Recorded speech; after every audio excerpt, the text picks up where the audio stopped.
As I said at the top of the show, today is Newsmakers and Newsbreakers. And our newsmaker today is Charlie Perusse. Charlie is the state's budget director, the Office of State Budget and Management in North Carolina. Thanks, Charlie, for being here.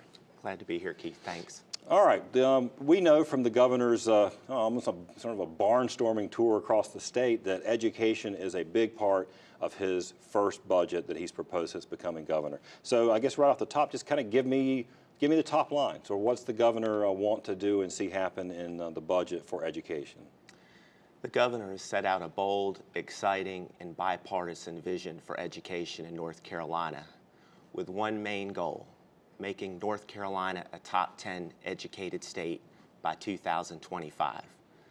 What does that mean? Investments in early education, improving high school graduation rates, and the number of adults that have a 2-year or 4-year degree.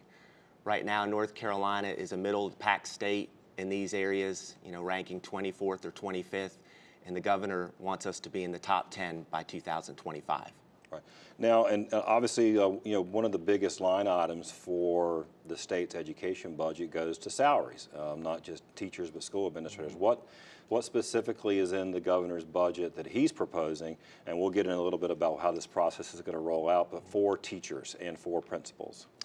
The governor's budget outlines the largest teacher pay increase in over a decade. Specifically, it includes a 5% average increase in 17-18, and an additional 5% increase in 18-19, an investment of over $500 million over 2 years, with the goal of being best in the Southeast after 3 years into the teacher national average of salaries by 5 years. Right. What about school administrators? School administrators would receive an average 6.5% increase in the governor's budget. Now, I mean, these are ambitious goals, getting to tops in the Southeast, getting to the national average. Why does the governor think it's important to put that kind of emphasis in his budget? Quality educators is a hallmark for improving student success. I think the governor believes that education is not a Republican or a Democratic value, it's a North Carolina value. And one of those is paying teachers what they're worth, having good teachers in the classroom that want to be there, that want to stay, improves student outcomes. Right. Now, here at Education Matters, we think that investing in education is not a partisan issue, too. But let's talk. But we obviously live in a political, partisan world. What do you think is going to happen? You've already been over at the General Assembly. I think you presented last week. What do you expect to happen, and what kind of response are you getting already? We're hearing great feedback from leaders and members of the General Assembly about the governor's budget. We rolled out last Thursday to full appropriations and individual conversations. We're hearing that there are many areas of bipartisan support. Several folks have said, Charlie, the governor's budget, I like 90 to 95% of it. I think that's a good starting point for North Carolina. Oh, I think that's a great starting point. I mean, look, we know the governor's predecessor, Pat McCrory, didn't always enjoy that much agreement on his budget. So those are good comments to hear. Where do you think some of the departures are going to be? I think we mentioned in the headlines, we talked about private school vouchers. The governor has taken a different position on Opportunity Scholarship Program. Yeah, the governor takes a middle-of-the-road approach on opportunity scholarships. The legislature has already put in $25 million in the base budget for opportunity scholarships.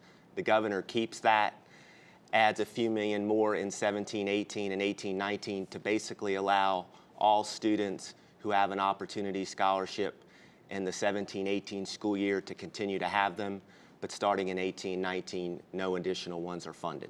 Right. Sort of a bigger picture question, looking at state government just in general here in North Carolina, what do you see as the biggest challenge right now for state government? Well, I think investing in our people. North Carolina's economy has finally started to catch up to the nation starting about a year ago. We've had some investment, but limited investment in education and other core government services. Keith, North Carolina grows 110,000 people every year. Wow. That's equivalent to a city of High Point. And so to keep up with that growth and just inflation, we have to invest in our people. And we think the governor's budget strikes the right balance of investing in education and other core services while continuing to live within our means. Now, does I believe, if I'm correct, the governor's budget does not include any new taxes, but it also doesn't include any rollbacks of some. And there's been some back and forth on that. Sort of where did that internal sort of discussion go as far as revenues? Is there enough to do what we need to do? We believe so. No new taxes, no new fees, no borrowing from special funds, no gimmicks.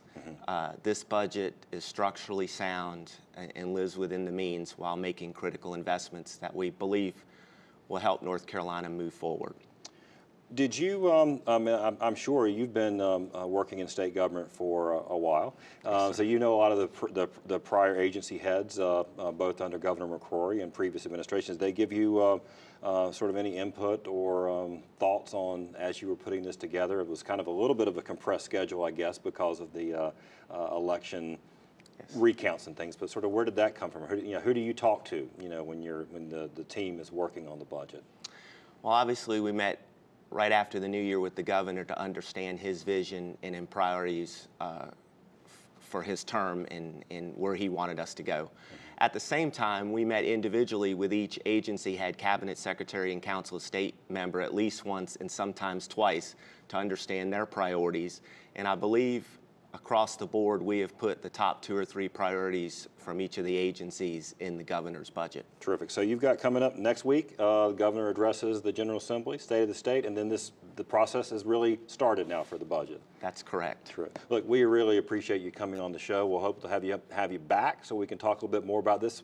We're just getting started. It's March Madness, but we'll be going through the summer talking about budget. But thank you for being here today. Thank you. Thank you. When we come back, our newsbreakers join us. But first, as we go to break, see if you can answer this question. What percentage of public school funding is provided by the state?